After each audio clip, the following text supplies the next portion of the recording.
Hey, architecture firm owners and emerging leaders. Get ready for unparalleled insight into the development of a world-class architecture firm and a worldwide organization driving the digital transformation of the design and construction industry. With Build Smart, the podcast that's changing how our profession operates. We share the incredible stories behind innovation in the building industry with my friend and co-host, Patrick McLamey, FAIA, former CEO of the international architecture firm, HOK. You know, Yamasaki's office or firm lasted during his lifetime. And when he passed away, I think that was the end of the Yamasaki office. Helmut did not want that. He wanted a firm that would live out and grow beyond the founders. In Season 1, discover the untold stories behind HOK's meteoric rise, from 150 employees in St. Louis to a powerhouse with over 1,900 staff members and 27 offices worldwide. You know, they weren't as polite as the Kojima people. That was just boom. And anytime you have a creditor, whether it's Kojima or the bank, that wants their money, unless you can raise money someplace else, you are out of business. Bankrupt.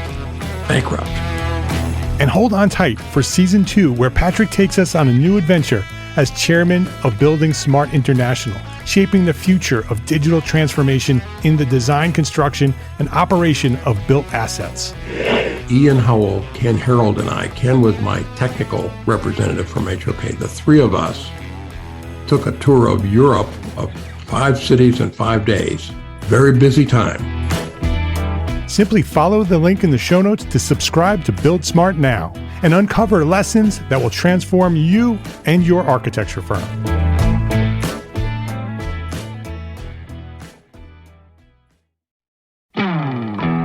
Hey, architecture firm owners and emerging leaders.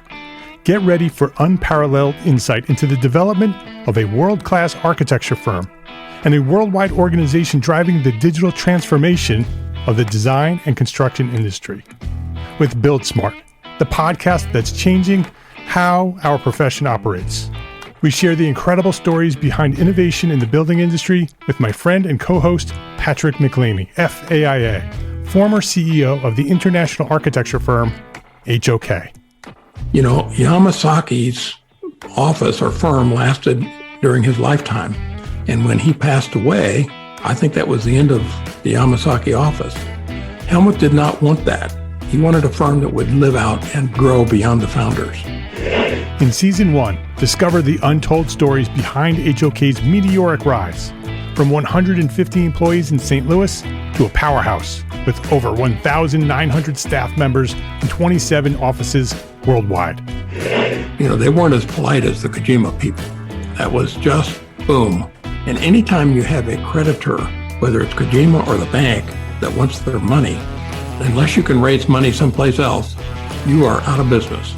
Bankrupt. And hold on tight for Season 2, where Patrick takes us on a new adventure as chairman of Building Smart International, shaping the future of digital transformation in the design, construction, and operation of built assets. Ian Howell, Ken Harold, and I, Ken was my technical representative from HOK. The three of us took a tour of Europe of 5 cities in 5 days. Very busy time. Simply follow the link in the show notes to subscribe to Build Smart now and uncover lessons that will transform you and your architecture firm.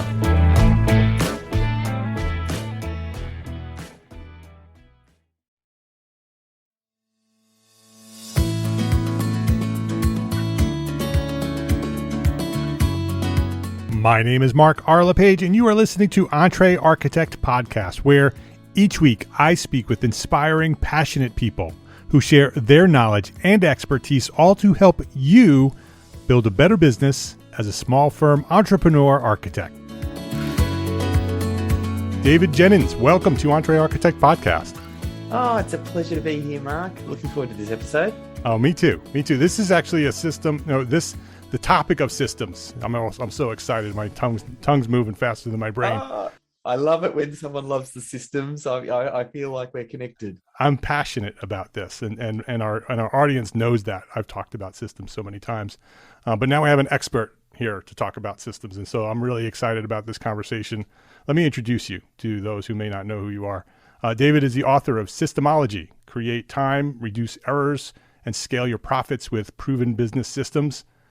David's business experience has spanned from franchising retail clothing stores to founding one of Australia's most trusted digital agencies, Melbourne SEO Services. In 2016, he successfully systemized himself out of that business, hired a CEO, and stepped back from the daily operations. And through that process, he became a systems devotee, founding SYSTEMology. Today, David's mission is to free all business owners worldwide from the daily operations of running their business. I know that ears are starting to perk up here, hearing this intro. People want this. And to achieve this, David spends most of his time today supporting his growing community of certified SYSTEMologists as they help business owners implement SYSTEMology. He also delivers workshops, keynote addresses, hosts his own popular podcast, Business Processes Simplified. We'll have a link to that in the show notes. SYSTEMology is endorsed by Gino Wickman. We've talked about Gino before, author of Traction and the creator of EOS, the Entrepreneurial Operating System. Michael Gerber, one of the books that I recommend constantly is The E-Myth Revisited. It's endorsed by Michael Gerber and many, many others. You know, developing a system of systemizing our business is one of the most requested, one of the most often requested topics we get, David, here at Entre Architect. Architects know, right, that they need systems. They're so busy. They're wearing so many hats. They know that systems are important, but they struggle to execute on how to do that, right? They know they need to do it. And it's very often requested to, how do we build systems, right? That's what the big question. So I want to dive into that. I'm really excited about that. Before we jump into the hows and whys, I'd love to know more about you and your story. How did you get here? When did you discover your passion for systems, and maybe who or what inspired you early on to get started with that? Yes, it's been, I suppose, almost in my blood, because my dad was a systems engineer. And oh wow, it's literally in your blood. Yeah, and as I've sort of been involved in lots of businesses, I know we've kind of touched on it in that bio. Always wanted to be an entrepreneur, involved in everything from a franchise business, importing products. We had the rock and roll clothing music store. We had the digital agency, and I used to train people in the stock market education space as well. And I found in all of those businesses, there was always this common thread of systems, except when I got to the last business, which was my digital agency. And I got stuck in that business for probably about 10 years too long, where I started that business and it was really just, I was quite good with marketing online, and it just naturally evolved like it happens for a lot of business owners. And I felt like that business was different, where, I can't systemize this business because it's too creative, because Google moves so quickly and keeps changing the algorithms. How can I write a system? Because it's just going to get out of date. And even if I create systems, my team's not going to follow them anyway, because they're free spirit copywriters and designers and things now you're talking to architects right there. There you go. And it was, it wasn't until we found out that we were pregnant that I had that wake up call. When I heard, I thought, I don't want to be that dad who was always too busy. And my dad was always really, really busy. And that's something that I was quite consciously aware of. And I was working really long hours in the digital agency. I was very much the bottleneck. Everything came through me, whether it was staffing problems, client problems. Whenever there was a problem, it just got escalated to Dave, because Dave can solve everything. And when I found out we were pregnant, I said, well, I need to change something here. I know people have been able to build digital agencies that aren't dependent on any particular person, whether it's the business owner or anyone else. So I know it can be done. I just needed to test a lot of the assumptions that I had about systemization and why I thought it couldn't be done.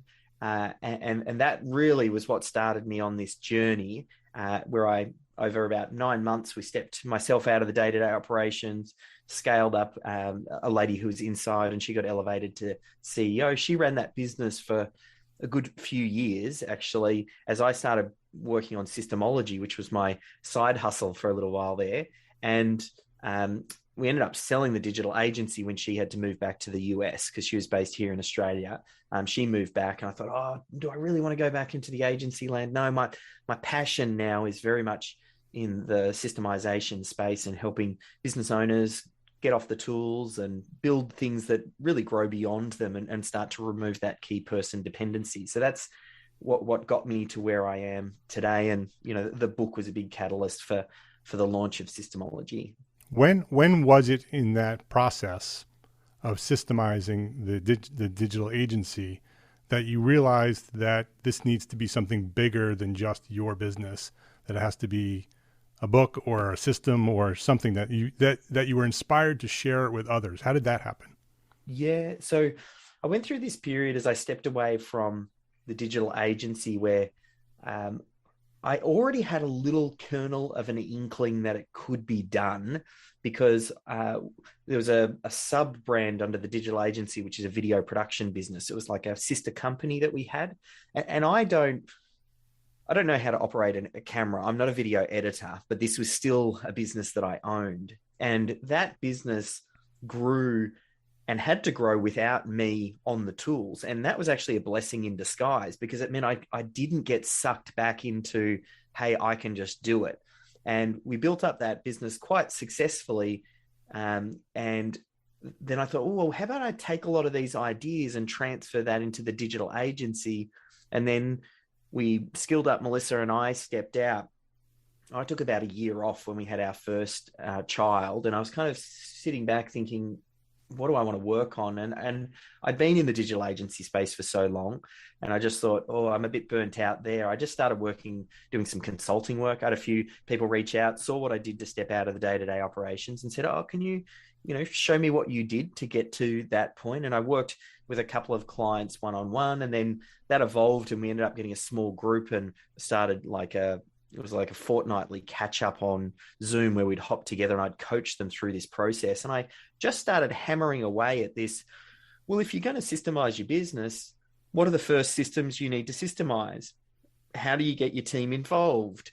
How do you make this easy? How do we apply 80-20? How do we modernize the eMyth and apply in all of the new technology, tools, and software that we now have available that weren't there when Michael started? And that's kind of that.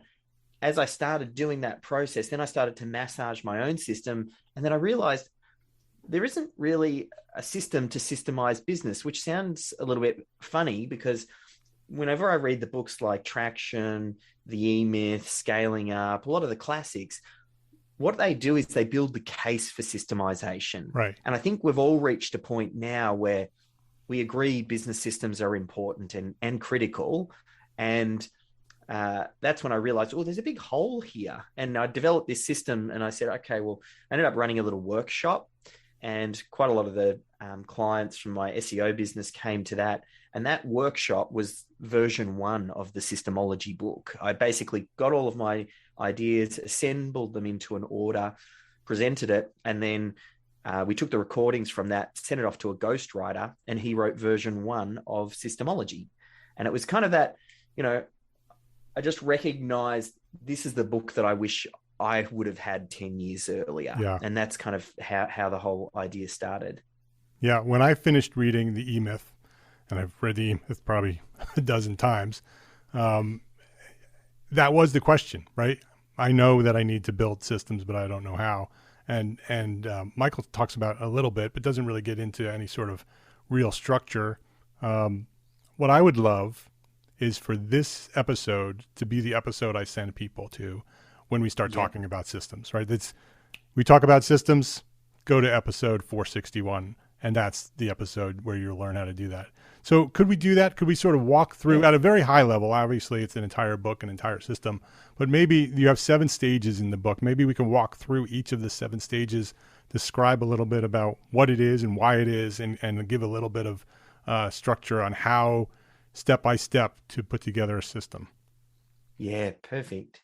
So assuming everybody listening right now has reached that conclusion where they say, I need to put systems in my business. I just don't know where to start. Oftentimes you might have a little bit of traction. You've already got some clients. You've already got product to market fit. Maybe you've got a couple of team members around you that are helping you out, but you're very much finding that you're bottleneck. That usually is the sweet spot for where this system applies. Sometimes a couple of changes need to be made if you're smaller than that. Like, let's say you're smaller than a few team members, but if you're also larger than 40 team members, it's a bit different. So that's the sweet spot. And that's exactly, David, that's exactly who you're talking to.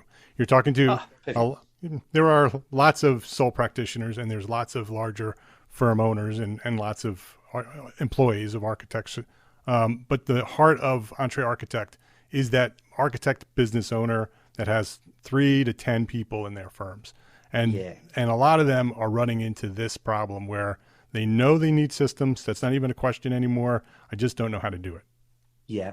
So the first question when someone's in that spot that they'll ask is, where do I start? Like, what are the first 10 to 15 systems that I should create? And SYSTEMology being the system for systemizing your business, step number 1, we call define. And that's about identifying those 10 to 15 systems that you would begin to capture first. So the way that we do it, there's an exercise called the critical client flow. And it's just about mapping the journey from grabbing someone's attention through to delivery and handover of that product. And you map that journey, and that becomes a great place to start. So, I mean, you don't even need to have the book to this. You can go through this exercise right now. All you have to do is you think, who is my dream client? Who is the person that you would love to have 100 more clients like that? Get that picture clear in your mind. And it might be a specific person, and think about them. So anytime you have a question, you always come back to, how does it serve them? So we optimize to that experience. The next part we do is we think, what is the first product or service that we would sell to that dream client? And no doubt there's probably a range of different services. In architectural firms, it's like, where do you start and where do you end? Does it include the building and bringing in the other contractors? Or so I'd normally like to think about it as, what is the first thing that client might purchase? And maybe it's, the first, excuse my ignorance here, but like the first wireframe, or maybe it's the dream house session where you sit down and you plan out that dream client's dream house. Whatever it is, think about what that first starting point is. Once that's clear, then we map the journey from, and it's an A4 bit of paper that you should be able to do this on. And it's just a series of boxes that you populate. And there's just a couple of rules you always need to think about. One is, we don't want to put too much detail into these boxes. You just put 1 or 2 words, and you only capture what you're currently doing, not what you would like to be doing. And that's a real critical one. Just think about what you are already doing. And you go, how do I currently grab the attention of that dream client? Once they're ready to go and they stick up their hand and have an inquiry, how does that inquiry come into your business? Is it a phone, email? Is it does someone fill out a form on your website? Whatever it is, think about what happens next. After that, how do you respond to those inquiries? Do you hop on the phone? Is there some sort of qualification? Do you send them an email? Just start to map this out on this A4 bit of paper. And we move down and we say, great, if someone's a good fit, like, what's the sales process look like? Do you hop on Zoom first and have a discussion? Do you meet in person? Again, these are just boxes on an A4 page with 1 or 2 words in it. So we keep it very simple. The next one down, if someone's ready to go, like, what happens next? Do you create a proposal for them? And then do they have to sign off? And do they give you a deposit? Or do you collect money at the end of the project? Whatever it is, just capture that as you move down the page. Each step is basically a new page, is a new box. And then when they are ready to go, how do you onboard them? Like, is there a questionnaire that they fill out? Do you have another phone call? Do you need to set up a Google Drive folder where you're going to store all of your files? Do you have a project management platform that you set up? Like, what happens for that onboarding phase? Then we get to the delivery, which is the doing of the work. Now, this is where a lot of business owners oftentimes they all get caught up because they think of, oh, it's so complex and it's so varied and it changes for every single client. But again, just keep it very high level. You might just go, delivery of whatever that product is. Later on, we can get into some details and put some milestones and things like that. But for now, very high level. And then finally, what does your handover look like? How do you hand it over and line someone up for either repeat business or the next stage in the project? And that first step, by mapping out the critical client flow, and I don't know if you're watching the video or not. I mean, it just looks, look, my lighting's not quite getting it, but it just looks something like that. We don't share the video. Oh, okay. So, it's basically a flow chart of the system the process of what we do as architects, right? Starting from the very beginning, that first contact of a client, all the way through step by step at a very high level, through the process of all of what we do until we are finished with our services at the end of construction administration. The project is finished. We've done the administration on that project, and there's a process of wrapping up the project. So it's the step by step of that process. Yeah. Now, if you get that clearly mapped out, that is a great starting point for where to systemize your business. Because if you can deliver that core product or service without any key person dependency, it means you can make the business work without the business owner. So that then becomes the goal. And it doesn't, just by doing that, it pulls you away from things like, oh, should I be creating recruitment systems or management systems or finance systems? And it just focuses on how can the business make money without any sort of key person dependency. Yeah. So it's effectively what we've done is we've identified by this process 10 to 15 systems that are a fantastic starting point for you. Yeah. And that's step one in systemology. That's a really important step, because that's usually the thing that stops us all, right? Is when we say, okay, we have to systemize the business. Oh, we have to systemize everything, and we get overwhelmed and we don't do anything, right? Because we don't have time to do anything. So we just freak out and we don't do any of it. And so by going through this process and just identifying the things that we're doing already every day, and identifying that and writing them down in a process, can identify 10 to 15 specific systems that we can focus on and go through the rest of the process. Yes. This will teach us how to build systems, right? And then once we know how to build the systems, then we can go back and build the other things that we might want. Yes, yeah. And that's really the key. Like, it's a process of 80-20. We're just identifying the 20% of the systems that deliver the bulk of the result for the business, and we focus there. And just by doing that, it kind of makes it easier to get started. And common thing for people to just get over in their head, and when I say it, it'll make perfect sense for you, is just because you don't systemize it doesn't mean it's going to magically stop happening in your business. Like, certain steps and processes and team members are doing things already. So just because you might go, oh, but we didn't systemize this thing, like, that doesn't mean it's going to stop happening.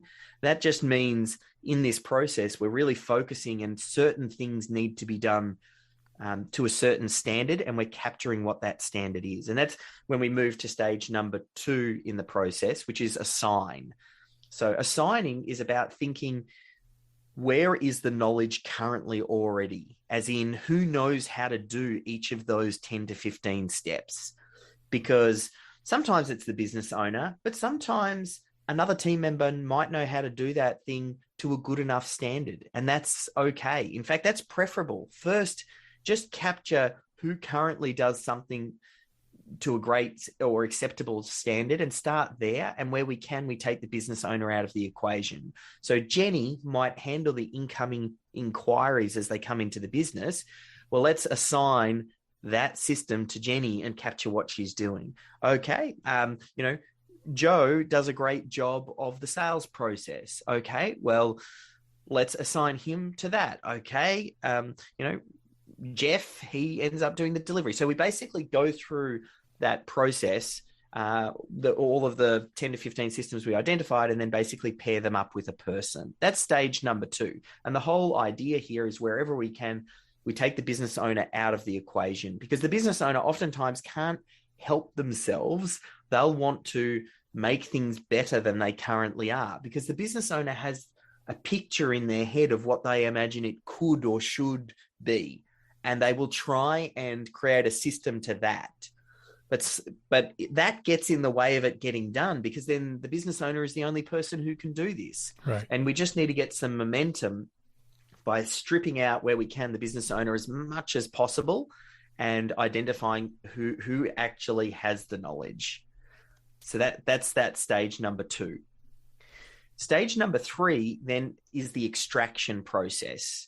Now, there's a couple of key lessons here that will really help you with getting the IP and those steps out of the heads of the knowledgeable workers. So the person that you identify in number 2 stage is what we call knowledgeable workers. They have the knowledge. Now, knowledgeable workers, like the business owners, are typically very busy because they're your best team members. Right. They know how to do stuff. And if you give them, hey, your job is to capture this system, well, I'm busy enough as it is already. I'll put it on my to-do list and I'll get to it when I have time.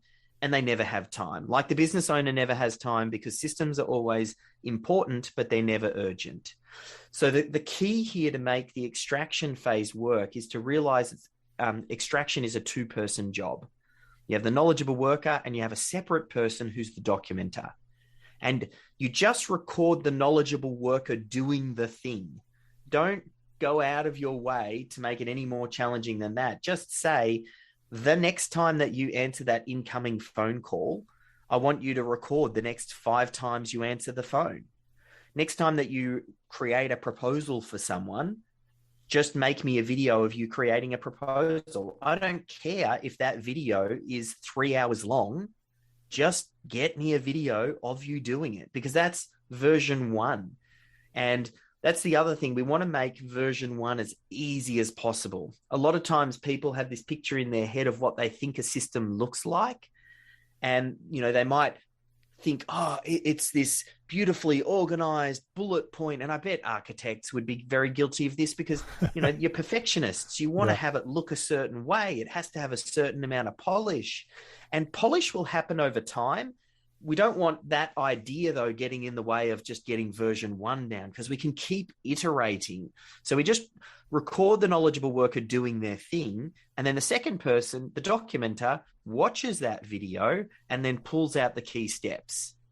And this might just be, the documenter could be an administrative assistant. It could be a return to work mum or dad who you get for 5 or 10 hours a week. It could be someone that you offshore to the Philippines or, another emerging economy. Like, it's not, you don't have to be super highly skilled for that task. You just need someone to watch it and pull out those key steps.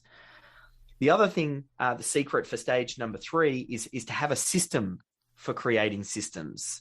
Like, what is the process that you teach your documenter? Hey, here's how you format it. Here's how it looks nice. Okay, now once you're done, you send it back to the knowledgeable worker, because the knowledgeable worker will happily give you feedback. Like, where most people have the challenge is working from a blank page. But if they've recorded a video and someone's done all the bullet points, they'll gladly give feedback. So just a few little tweaks in that 3rd stage makes the capture of systems infinitely easier. Yeah, it sounds so easy at this point, right? Well, let's take a quick break to say thank you to our sponsors for their support of this episode. This episode is brought to you by BQE, the makers of BQE Core, systems and standard operating procedures. You already know that that's how to build a profitable business and find the freedom you want.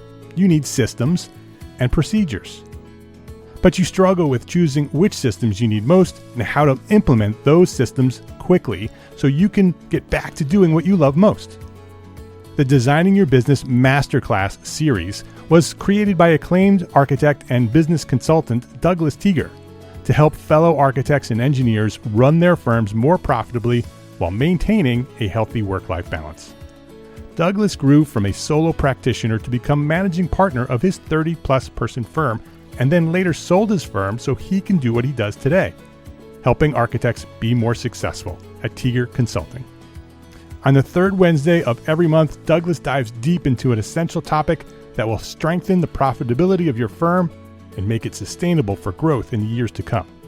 Register now for the next Designing Your Business Masterclass with Douglas Teager at bqe.com/masterclass. and start implementing powerful systems for the profitability you need and the freedom you want. Every live masterclass session includes AIA continuing education credit, and when you visit bqe.com/masterclass, you'll have access to the full library of past sessions on demand. The Designing Your Business Masterclass is free, and it's brought to you by our friends at BQE, the makers of BQE Core, the software that makes it easy to manage your projects and people for maximum productivity and ultimate profitability. Register now for the Designing Your Business Masterclass at bqe.com/masterclass. That's bqe.com/masterclass. This episode is brought to you by FreshBooks. There's a lot to love about being an entrepreneur architect, right? But trying to figure out our financials on our own is not one of those things. Luckily, we have FreshBooks, the all-in-one accounting solution that's built for business owners like us. FreshBooks takes all the not-so-fun parts of running a business, from building and tracking invoices, to managing online payments, to organizing expenses, and automates them with features like the digital bills and receipt scanner, saving you up to 11 hours a week in the process. It's also super easy to get up and running, and the award-winning FreshBooks support team, they are always available to answer any questions along the way. Compare that to some of the other financial management tools out there. Try FreshBooks for free for 30 days, no credit card required. Go to freshbooks.com/architect to get started today. That's freshbooks.com/architect. So what will you do with 11 more hours each week? This episode is brought to you by arcat.com. We all have that one story, that one project that had such a unique situation that it required a solution that you had rarely considered before. We share these stories in private professional circles with our friends and our colleagues, but there has never been a collection of these stories of conflict and triumph all in one place until now. Detailed is a podcast series that features architects, engineers, builders, and manufacturers who share their insights and expertise as they highlight some of the most complex, interesting, and oddball building conditions that they have ever encountered, and the ingenuity it took to solve them. Join host Charisse Lakeside, aka CSI Kraken, a senior specifications writer at RDH Building Science, as she uncovers lessons learned to help you navigate similar challenges that may arise in your next project. Detailed, an original podcast by ARTCAT. Listen and subscribe right now at arcat.com/podcast. That's arcat.com/podcast. arcat.com/podcast. Detailed. Every building has a story. Please visit our sponsors today and thank them. Thank them for supporting you, the EntreArchitect community. So step 1, define what it is. Step 2, assign who's going to do it. Step 3, extract that information in a simple, and that's the key, keep it simple, process of documenting what that person's doing by somebody else documenting it, which is really important because now the knowledge worker doesn't need to be the one who actually documents it. Somebody else documents it. You just record it and document it. And then have that knowledge worker make sure that it is actually the system, right? And Yes. read through that step-by-step process. Say, oh, no, it's not exactly that. Let's rework this, and you move this step above that step because that's really the way it's more efficient. And so and that makes it really simple. So now you have those 3 steps complete. What's the 4th? The 4th one is organize, and that's all about where are you going to store all of this knowledge? Because what a lot of businesses have is their systems are stored on a desktop on Sally's computer, and someone else has some stored in a Dropbox over here, and someone else has it in, a Google file here. So the issue of systems being scattered everywhere is an issue. You just need to have a central location where all of that knowledge is stored. So that's part of organizing. The other part of organizing is thinking about how do you pair the knowledge, the how-to information that you captured with some form of project management platform. Do you guys talk much about like project management? Is there a common platform like a Monday or a Trello or something that you find a lot of architects use? That is, project management is a big piece of what we do, because every project we do, we're managing that process. There is no standard in architecture where lots of us use Monday, lots of us use Asana, lots of us use Monograph. There's lots of different tools to manage our projects. And it doesn't really matter which tool that someone selects. The key is, as long as you've got a project management platform, the point at which you assign the task, you want to also link to the how-to system that explains how it's done. So you might create a template of every new project. We duplicate this template in monday.com. And in there's a range of subtasks. And in the description of those subtasks, it links to the system or the process on how that's done. And that linkage is really key, because otherwise what ends up happening is the knowledge, and when the assigning of the work is separated so much that there's no real accountability, and it's very easy for someone to go, oh yeah, but I didn't know that that's how that thing needed to be done. Whereas if there is a system there and they don't do it to standard, then you can just circle back around and say, hey, next time, can you make sure you follow the system? I don't care if you got the system open or not, if you're executing it flawlessly. If you know the system and you've internalized it and you can do to the right standard, fantastic. Don't open the system. But if you don't know how to do it and we're missing steps, then you need to have the system open the next time you do that task.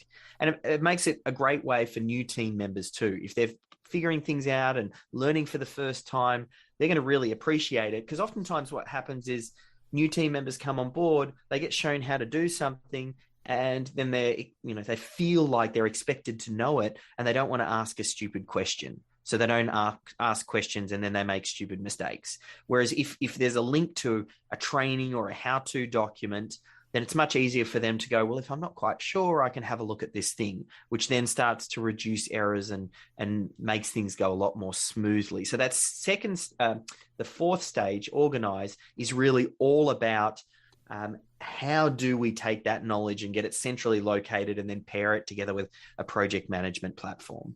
Yeah. And one of the keys to successful systems is to make it easier to use the system than to not use the system, right? And so organizing that, so when you're doing your project management, there's an easy way to click a button and you're right there.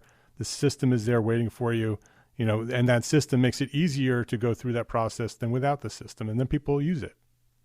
Yeah. I have this saying where I say complexity is the enemy of systemization. And anytime that you introduce any sort of friction into the process, a reason why someone shouldn't do it, then they're always going to take the easy path. So you want to make it as easy as possible for someone to follow the process and find what they're looking for when they need it. And that the system and the process is easy to follow. Yeah. And that leads us into the next stage, right? Yeah. So the next stage is integrate, which is stage number 5. Now, integrating is all about basically getting the team on board. And the biggest secret there's probably 2 secrets here that I can share that will really make this a game changer. Firstly, when you introduce it to your team, think of it in terms of what is the benefit to them. So don't position this as I'm systemizing the business so that me as the business owner can go away on a big holiday and lie on a beach and I still get loads of money put into my bank account and I do little or no work. Yeah, not much of an incentive. No, that's not going to get anyone excited. But if you talk in terms of, hey, when you go away on holidays and I keep on following you up to do certain tasks, even when you're on holidays, because no one else knows how to do it. Or, when you come back from holidays and you've got 100 to-do items because everything was waiting for you to come back, and you spend the next 3 weeks catching up for the 3 days that you had off. Well, if we can systemize, then we can have other team members back you up. So when you go on holiday, you can go on holiday. If you or a family member gets sick with COVID and you need time out, that's okay. And you can focus on what's important and what you need to, and the business can keep chugging along. And when you come back, you don't miss a beat. You're straight back into it. Or and everybody's different. Like that message might connect with some people. Some people you might say, do you want to move up in our organization? The way that we do that in our organization is we capture tasks that you're doing, we systemize those, and then we delegate it down to lower cost team members. And by doing that, that actually makes you more valuable to me, because then you can work on higher value tasks. That's a great incentive.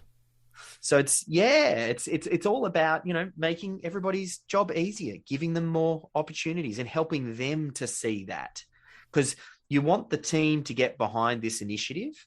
And part of that also, and that the other secret I wanted to share under this stage, is identifying what we call a systems champion. And it can't be the business owner. It either needs to be maybe an operations manager, or maybe it's an admin person who is naturally systems oriented and they love creating to-do lists and checklists and they love to organize. Like there are some people that are just like that. I'm not one of those, but I know they're out there. And if you identify that person and then you go, great, you're going to carry the flag. You give them, a copy of SYSTEMology and you say, read this book, and then I want to implement this in our business, and I want you to be the champion that drives this forward. Getting that systems champion, and they can sometimes they're the documenter, but sometimes it's a separate person. It's someone who is able to connect across the different departments. It's someone who is curious and someone who can really lead the team to actually make this happen and not abandon it. Because it's really easy to start the process and you do one or two systems and then you go, oh, why hasn't my business changed overnight? Because it takes time. Building a systemized business, like it has a compound effect. Every new system you install saves you a little bit of time, and that little bit of time compounds because now you can work on other higher quality things. So you need the commitment and to stick to this for it to work. Building a systemized business does not happen by accident. It's a decision that you need to make. So this integrate stage is about getting the team on board, finding the key players who are really going to drive this forward. All right. So just to remind everybody, stages 1, define, 2 is assign, 3 is extract, 4 is organize, number 5 is integrate. We have 2 more. What's the next one? So the next stage, it's stage number 6, and it feels like stage number 6, you might hear the pitter-patter in the background. I'm not sure. It's just started raining over here, so this is the perfect time to talk about stage number 6. So stage number 6 is all about scaling your business. And stage 6 is we start to identify what are the other systems outside of the critical client flow that we identified in stage number 1 that are required to scale your business. So it's a process of going through each of the different departments in your business: sales, marketing, HR, finance, operations. And we basically apply the 80-20 to each department. And we go, if there are only 5 systems in the HR department that did the bulk of the work of HR, what would those 5 systems be? Well, maybe it's recruitment, maybe it's onboarding staff, maybe it's performance reviews, maybe it's whatever it is. You identify those systems. And effectively what you're trying to do across the entire business is say, if I was going to build a business, what are the minimum viable set of systems required to run this business? And you identify those, and that becomes part of the next phase. So, the first phase was all about identifying those 10 to 15 systems to deliver the core product or service. Well, now we're sort of starting to think of the business more as a whole and a bigger organism here, a bigger machine. And how do we identify the key systems there? So that's really what scale is about. And then it's systematically having your systems champion work through the process. Like literally, we plug it into a spreadsheet. We identify what these are, and then the systems champion just chugs away. Who knows how to already do this to a good standard? Great. I'm going to meet with them and we're going to record them doing the task, and then we're going to send it off to the documenter, and then we're going to make sure that this is all organized in a central location, and then I'm going to make sure that there's a link in the task in Asana for Monday for that task, and it links to the how-to document. Once you start to get there, you really start to get some traction in the business. This process that you're talking us through here, David, is so important because so many architects have found themselves at the end of their careers with a business that has no value, right? That they work their entire lives and they just do what they do. And at the end of their careers, they close the door, pull down the shingle, and walk away. And they have nothing. They have nothing to transition to their staff. They have nothing to give to their families. And this is how you add value, right? This is how you add value to your architecture firm, is to build these systems that can run without the principal. You're 100% right. When it comes to what is value and thinking in terms of someone purchasing your business, let's say you've decided to retire and either it's the staff are going to take over or you're going to sell it off. And that's one of the most important pieces of this whole equation when building a business is the sale. That is actually where the business owner crystallizes the biggest payday that they will have is on exit if they do this correctly. And the potential acquirer, the person who wants to buy your architectural business, is going to, the biggest risk for them is if I buy your business and you walk out the door, will the business continue to run? Right. Is it going to just fall over? Is half of the IP going to walk out the door and clients, we don't know how to get them, we don't know how to service them? That's their risk. And if they see that as a high risk, then I'm going to pay you very little for your business. Maybe you've got a little bit of brand value. Maybe you've got a good website. Okay, I'll give you, 1/10 of the business's real value. But if you can de-risk it for me, if you can make it so that, hey, this business has been running without key person dependency and we've got all the systems organized and I've got an operations person who oversees the projects and I've got the different team members, and if someone needs leave, we can plug someone else in. Now you've got something of value. Now I'm going to pay you some money for that business. And that's, a real important piece. Sometimes I don't mention it early on because sometimes people don't even think about selling their business. Like for my digital agency, when I systemized it with Melissa at the helm, it got to a point where I thought, I'm never going to sell this business because every quarter I would get a profit distribution as the owner. I would meet with Melissa usually about, once a month, where we would sit down, we'd look at the numbers and we'd do high level strategic stuff. And then she would run the day to day. And that went that way for a good 3 years, where she just did it virtually hands off. I took a year off to have our first child. I'd started working on SYSTEMology, and it wasn't until she had a family emergency, had to fly back to the States. And when she got back, she dropped the bombshell. She said, I'm going to have to move back to the States. Yeah. And I wasn't expecting that. And that for me was, okay, like, do I want to go back into the business? No. Okay, well, I can sell it and someone will actually want to buy it because I've built something of value.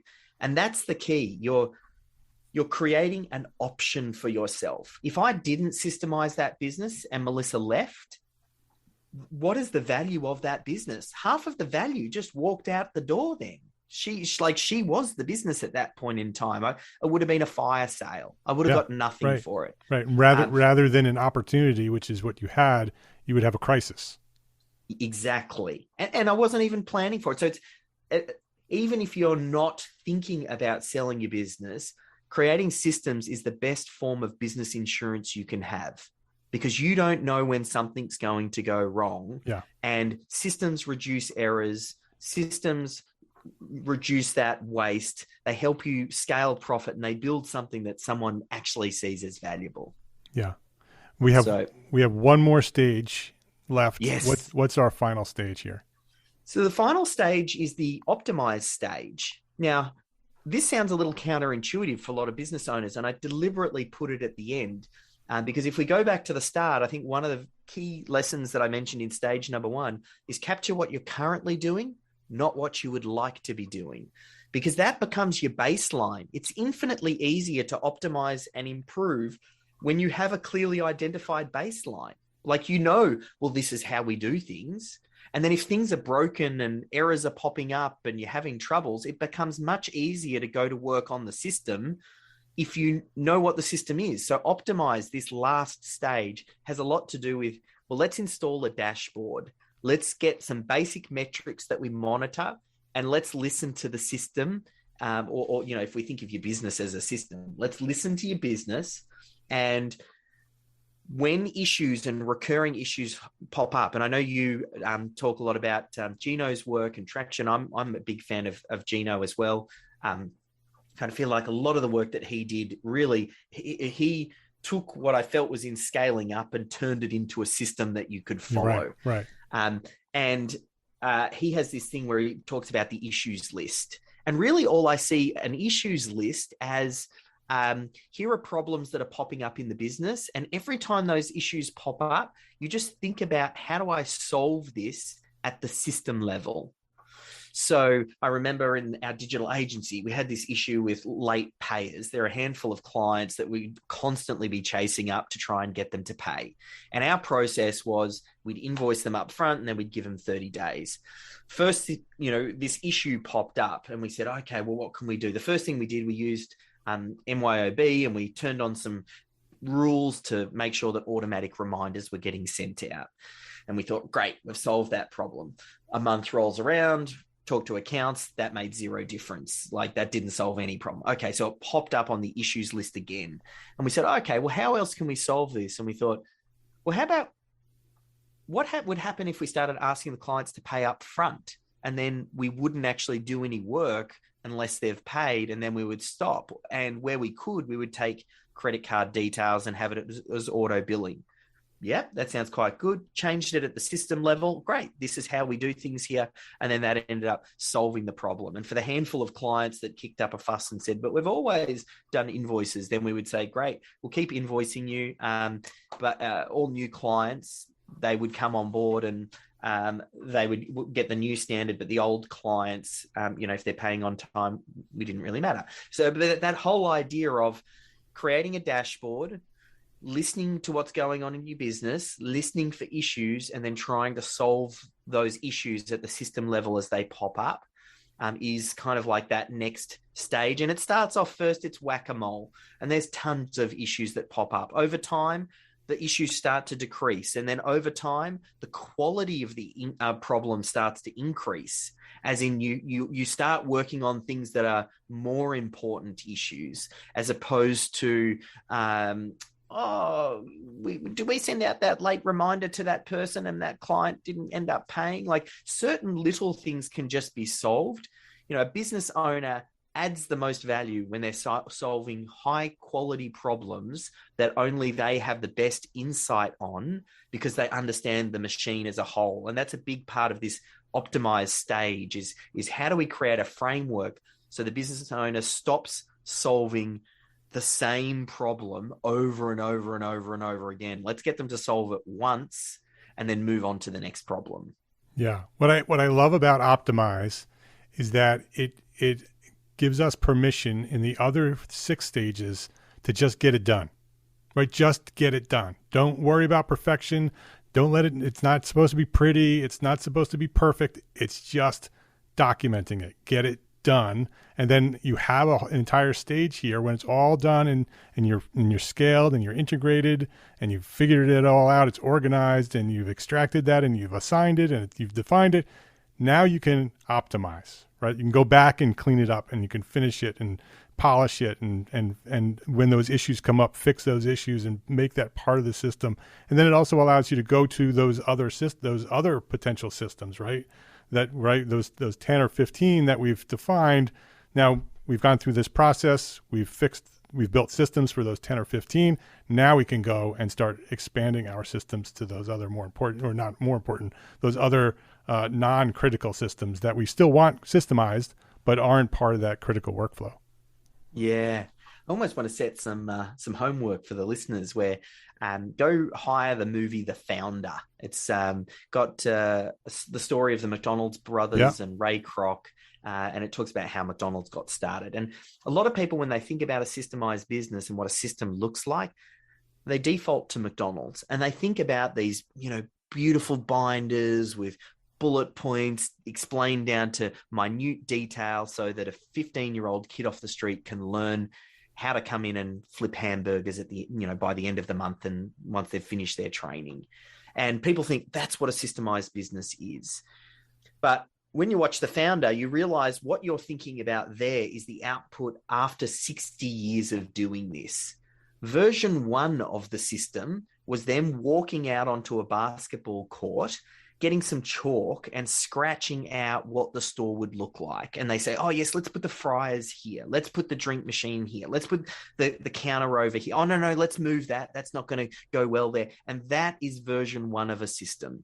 And even McDonald's, the most systemized and organized business, didn't start off with what it looks like today. You have to start scrappy. You have to think 80-20. You have to think minimum viable product. Just capture what you're currently doing and doing the baseline, and that will be a game changer. And it starts this process of building a systems culture in your business, right, which is ultimately what McDonald's has done so well, is build a systems culture. Right. Once you design and build one system that works and you see how well that works, you want to build more. Right now, once you know the system, once you know these 7 stages and you've been through them, you know they work. You want to do more, and you want to do more, and you want to do more, and then ultimately your business is systemized.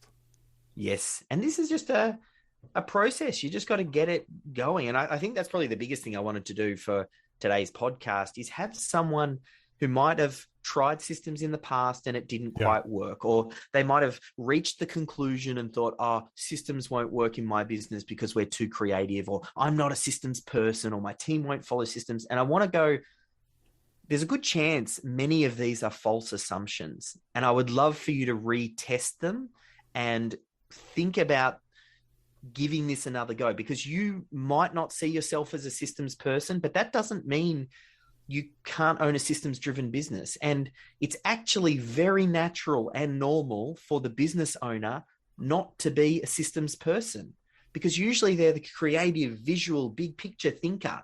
And their brain oftentimes doesn't connect with systems. And that's like me. I don't like documenting systems and processes. I'm not a systems and processes guy, but I fell in love with what systems and processes can give you. And then it's about assembling the team around you to complement where you might be weak around this idea of systems, because systems are the building blocks of business. And there is no way that you can scale a business and grow it beyond you and have it profitable and saleable without systems. So you've got to figure this thing out. If there was one thing that a small firm architect can do today to build a better business for tomorrow, what would that be? Without being too biased, I'd say go get a copy of SYSTEMology over at Amazon. No, but seriously, I think the best thing that you can do is just start that process. You don't even need the book. That first step I was saying of identify 10 to 15 systems and just focus on there and create really average, crappy version 1 of those systems, because version 1 average is better than not documented or not captured at all. And at least you've started the process. Yeah, 100%. This has been such a great episode. This is going to be the episode that I hoped it would be, that I can point people to when they're talking about systems. How do you do this? This is how you do this. It's a step-by-step process, 7 stages. Keep it, rough and dirty. Go through, get it done, then go back and optimize. David, I appreciate you for coming by and sharing this knowledge with us. His name is David Jenyns. The book is SYSTEMology. The website, systemology.com. You can buy the book there. You can learn about systemology. There's all kinds of resources there. Go there, systemology.com. The link will be on the show notes. The podcast is called Business Processes Simplified. We'll have a link to that as well at the show notes.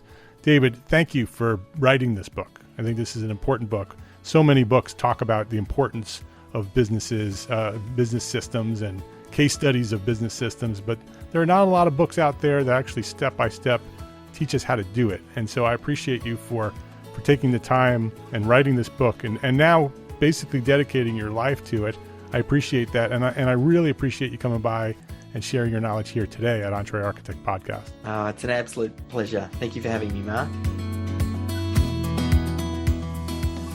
If you liked this episode of Entre Architect Podcast, please share a rating, write a review. Go write a review. I would love to know what you think of this podcast, and it helps other architects find us. So go do 5-star rating if you like it.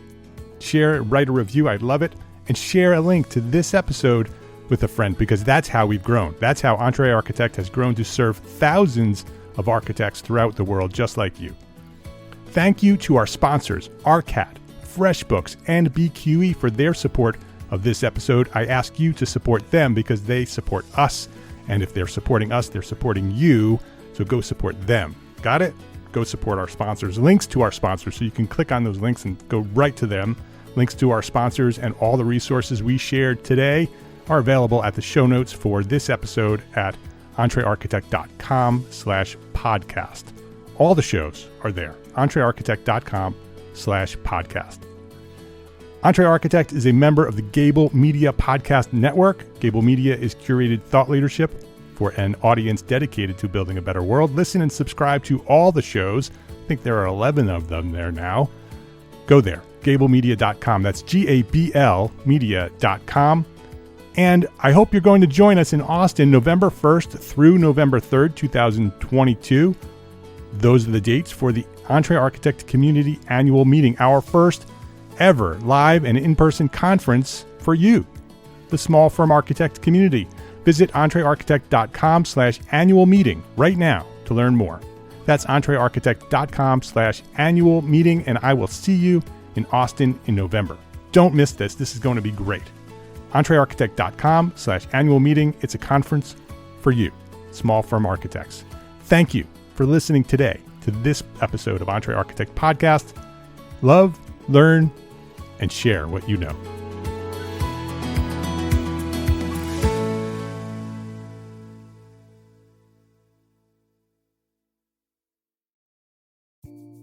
Imagine earning continuing education credits while doing exactly what you're doing right now. Well, you can. Gable Media has revolutionized the way you earn your continuing education credits with a groundbreaking approach. Forget running around town and scouring the internet for credit-worthy courses. Fulfill your CE requirements effortlessly by listening to engaging podcasts just like the one you're listening to now. Our podcasts are designed to educate, entertain, and inspire, all in a user-friendly environment. But wait, there's more. Architects, Gable Media is also approved as an AIA continuing education services provider.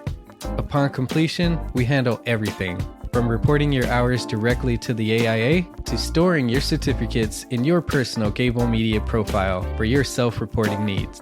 So follow the link in the show notes and start earning your credits in the most innovative and entertaining way possible with Gable Media.